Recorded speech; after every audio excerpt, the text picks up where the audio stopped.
Hi guys, welcome back to new video. आज के video में हम लोग बात करने वाले हैं एमबीबीएस करने के लिए नेपाली स्टूडेंट्स के लिए कहाँ कहाँ स्कॉलरशिप अवेलेबल है।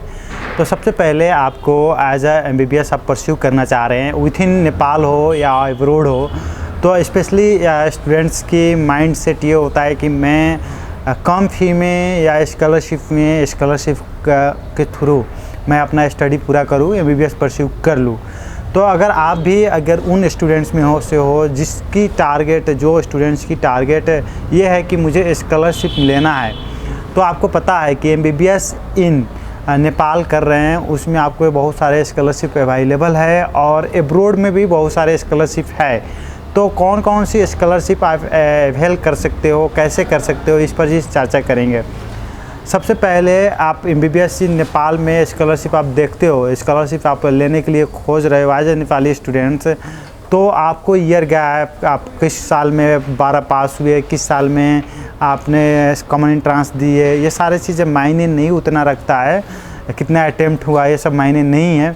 मायने ये है कि स्कॉलरशिप लेने के लिए आपको पास एक अच्छा बेहतरीन स्कोर ले आना पड़ेगा। जो कॉमन एंट्रेंस एग्जामिनेशन होता है नेपाल का, उसमें आपको बेहतरीन स्कोर लेकर आना पड़ेगा।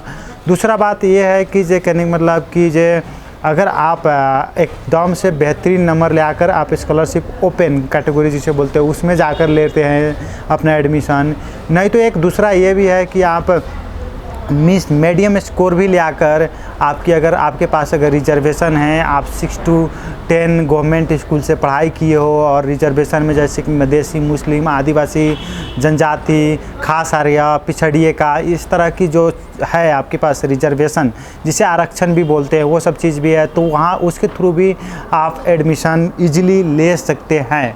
अब ये चीज़ सब भी आया। अब तीसरा, आप जैसे कि नेपाल में हैं, अब तीसरा में आते हैं कि जब एब्रॉड में जाते हैं तो हमारे जो कंट्री के रूल्स रेगुलेशन है उसे भी हमें फुलफ़िल करना पड़ता है। बहुत सारे एब्रॉड की स्कॉलरशिप हमारे देश की जो कॉमन एंट्रेंस एग्जामिनेशन होता है मेडिकल एजुकेशन द्वारा कराया जाता है, उसके बेसिस पर आपको सीटें अलॉट की जाती है। स्कॉलरशिप हो, एमबीबीएस हो, बीडीएस हो या फार्मेसी सब की जो सीटें हो उसमें आपको स्कॉलरशिप दी जाती है कॉमन एंट्रेंस एग्ज़ाम के बेसिस पर। लेकिन बहुत सारे ऐसे एब्रॉड कंट्री भी है जहाँ पर हमारे कॉमन एंट्रेंस एग्जामिनेशन की स्कोर को काउंट नहीं किया जाता है। उसको वहाँ की जो कॉमन एंट्रेंस होती है, जो नेशनल लेवल पर एंट्रेंस होता है, उसको काउंट किया जाता है, नहीं तो आपकी अल्टीमेटली +2 की मार्क्स को काउंट किया जाता है। अब इसमें अगर बात किया जाए तो बांग्लादेश की स्कॉलरशिप जो नेपाली स्टूडेंट्स को प्रोवाइड किया जाता है वो कॉमन एंट्रेंस एग्ज़ाम के बेसिस स्कोर पर, रैंक पर ही प्रोवाइड किया जाता है। लेकिन उसमें भी आपकी बहुत सारे क्राइटेरिया हो जाता है। उसमें क्या है कि आपकी ईयर गैपिंग को देखा जाता है कि ईयर गैप आपकी कितने साल का हुआ है, तो वो एज ए ईयर गैप आप काउंट करते हैं, कंपैरिजन करते हैं, तो आपके लिए एक टफ हो जाता है कि बहुत सारे स्टूडेंट्स ईयर गैप की जो क्राइटेरिया है उसमें छटा जाते हैं। और जो न्यूली जो फ्रेश बैच होते हैं उन बैच को, या जो फ्रेश अभी रिसेंटली में पास हुए होते हैं उन बच्चे को जाने को मिलता है। मीन्स 2 ईयर से ज़्यादा गैप नहीं होना चाहिए, ये चीज़ है, क्राइटेरिया है। अब इसके साथ साथ पाकिस्तान की स्कॉलरशिप मिलता है पाकिस्तान सरकार द्वारा।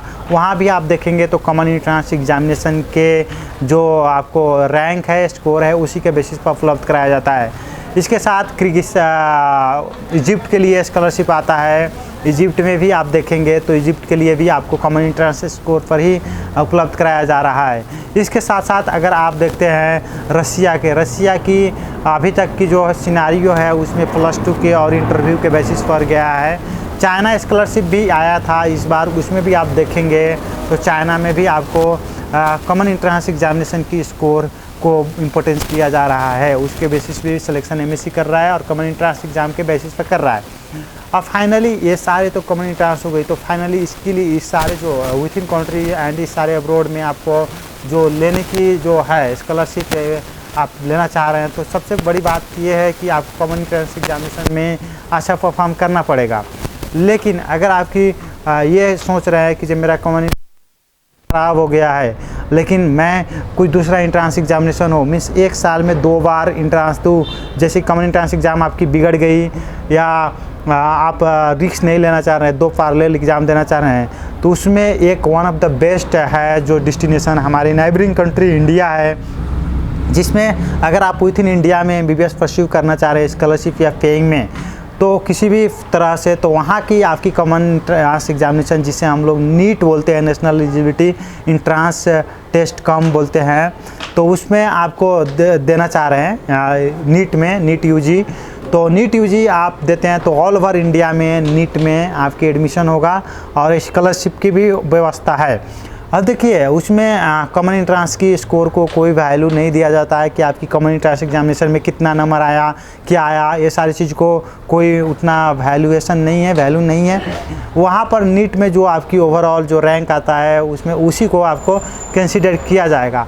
तो सो फाइनली अगर आप विथ इन इंडिया में MBBS परस्यू करना चाह रहे हैं तो आपको कॉमन एंट्रेंस एग्ज़ाम्स में जो भी है उसको साइड में रखिए। नीट को प्रिपरेशन करना पड़ता है, नीट एग्ज़ाम देना पड़ता है और नीट में आपको अच्छा प्रदर्शन करना पड़ता है। तो नीट में अगर बात किया जाए तो अभी रिसेंटली में अगस्त 17 को 2024 को कॉमन एंट्रेंस एग्ज़ाम हुआ है। जिन बच्चे को कॉमन एंट्रेंस एग्जामिनेशन में अच्छा परफॉर्म नहीं कर पाए, अच्छा स्कोर नहीं ले पाए या स्कॉलरशिप नहीं मिल पाया, उन बच्चे के लिए एक ऑप्शन ये है कि नीट एग्ज़ाम दें। नीट एग्ज़ाम आपको 2025 मई में होने वाले हैं और आप नीट और कॉमन एंट्रेंस एग्जामिनेशन के सिलेबस भी ऑलमोस्ट सेम होते हैं, बस क्वेश्चन पैटर्न है वो डिफरेंट है। तो क्वेश्चन पैटर्न को आपको देखना पड़ता है, क्वेश्चन पैटर्न के प्रैक्टिस करने पड़ते हैं, मॉडल क्वेश्चन सब लेकर आप ऑनलाइन टेस्ट सीरीज ले सकते हैं, क्लासेस वगैरह भी ले सकते हैं जिससे प्रिपरेशन कर सकते हैं। अब देखिए इसमें क्या है कि नीट के बेसिस पर आपको इंडिया में स्कॉलरशिप मिल रहा है, आप ले सकते हैं और सीटें कम होता है, लेकिन उसमें कंपटीशन भी कम होते हैं, बहुत ही कम बच्चे अपेयर होते हैं। हाल ही कुछ दिनों में कंपटीशन बढ़ा है, नेपाली स्टूडेंट्स की मौजूदगी भी बढ़ा है, फॉरेन स्टूडेंट्स टोटल में बढ़ा है, लेकिन फिर भी अगर आप देखते हैं तो जो सीट है और स्टूडेंट्स की अपेयरिंग है उसमें काफ़ी अच्छा खासा स्कॉलरशिप की सीटें देखा जा सकता है। आप वहाँ पर देखेंगे इंडिया में टोटल जो सीट्स है आपको नीट के बेसिस पर डायरेक्टली आपको कोई सीट नहीं मिल रहा है स्कॉलरशिप के लिए, लेकिन आपको वो नीट के स्कोर पर आप यहाँ के एम्बेसी के फॉर्म फिलअप करना पड़ता है, एक एक्स्ट्रा फॉर्म। वो एम्बेसी के फॉर्म फिलअप करने के बाद आपको जो नीट के स्कोर है उसी के बेसिस पर आपको सिलेक्शन होता है इंडिया के मेडिकल कॉलेजेस के लिए, जो सेंट्रल पूल कोटा होता है उसके तहत। तो आप ही उन स्टूडेंट्स में से हैं जो आप सेकेंड अटेम्प्ट देना चाह रहे हैं, मीन्स ज़्यादा गैप ना लेकर अगस्त में exam the common entrance examination Nepal के, और वहाँ पर आपको कुछ अच्छा सफलता नहीं मिल पाया, लेकिन आप सोच रहे हैं कि मैं फिर से मई के जो एग्ज़ाम है इंडिया का वो दूँ और अच्छा खासा सफलता ले आऊँ, तो आप नीट के प्रिपरेशन कर सकते हैं और नीट के एग्ज़ाम में अपेयर हो सकते हैं। नीट के क्लासेस भी ऑनलाइन ले सकते हैं, फिजिक्स वाला या दूसरे जो है क्लासेस सब ले सकते हैं, एलेन आकाश ये सब का क्लासेस लेकर भी आप पढ़ाई कर सकते, टेस्ट सीरीज ले सकते हैं। और जैसे आपकी नीट मई में ख़त्म होगा, मार्च में एप्लीकेशन फॉर्म आ रहा है, नीट मई में ख़त्म होगा और जून तक रिजल्ट आएगा, तो जून जैसे जैसे रिजल्ट आएगा उस टाइम एम्बेसी का फॉर्म खुलेगा, एम्बेसी का फॉर्म अप्लाई कीजिए। और 35 to 45 सीटें होता है, सीटें वारी करता है, तो एग्जैक्टली सीटें किस कोई नहीं बता सकता। और फाइनली आप अप्लाई कीजिए, अप्लाई करने के बाद एम्बेसी का फॉर्म आप क्या कर सकते हैं, वेट कर सकते हैं रिजल्ट के लिए। रिजल्ट आएगा आपके ईमेल में और जब रिजल्ट आएगा आप फाइनली एलिजिबिलिटी लेकर आप इंडिया में जाकर अपना जो भी कॉलेज अलॉट हुआ होगा उस कॉलेज में कर सकते हैं। अब फ़ी की बात आती है, सेल्फ फाइनेंसिंग स्कीम बोला जाता है, फ़ी एकदम से बहुत ही कम लगता है, तो इसमें फ़ी के लिए भी आपको कोई ज़्यादा टेंशन नहीं लेना पड़ेगा। फ़ी मिनिमम फ़ी 0 फ़ी है, खाना रहना पढ़ना लिखना जो FMC पुणे में है, जो आर्मी स्टूडेंट्स के लिए होता है, स्पेशली 8 सीट होता है। और आपको मैक्सिमम जो फ़ी है वहाँ पर 5 लाख जितना फ़ी है पर ईयर, खाने रहने पढ़ाई लिखाई सब लेकर। तो जो स्टूडेंट्स इंटरेस्टेड है वो कॉल भी कर सकते हैं, व्हाट्सएप भी कर सकते हैं, डिस्क्रिप्शन में मिल जाएगा लिंक वगैरह। और फाइनली रीच आउट कीजिए और हम लोग भी हेल्प करेंगे आपको वो अचीव करने के लिए। और फाइनली जो स्टूडेंट्स सिर्फ नेपाल में कॉमन एंट्रेंस एग्ज़ाम को करना चाह रहे हैं उन लोग को मैं यही कहना चाहूँगा कि कॉमन एंट्रेंस पर ज़्यादा फोकस बनाएं, लेकिन एक नीट के लिए भी आप देख सकते हैं थोड़ा एक बार मुड़ कर के कैसा किया जाए। नीट में भी अच्छे स्टूडेंट करते हैं जो कॉमन एंट्रेंस एग्जाम में कर पाते हैं। See you next video, take care, have a good day. और कोई भी जानकारी होगा उस पर मैं लेकर आऊँगा डिटेल वीडियो, और सारा वीडियो आएगा उसमें जानकारी मिलते रहेगा। मिलते हैं नेक्स्ट वीडियो में।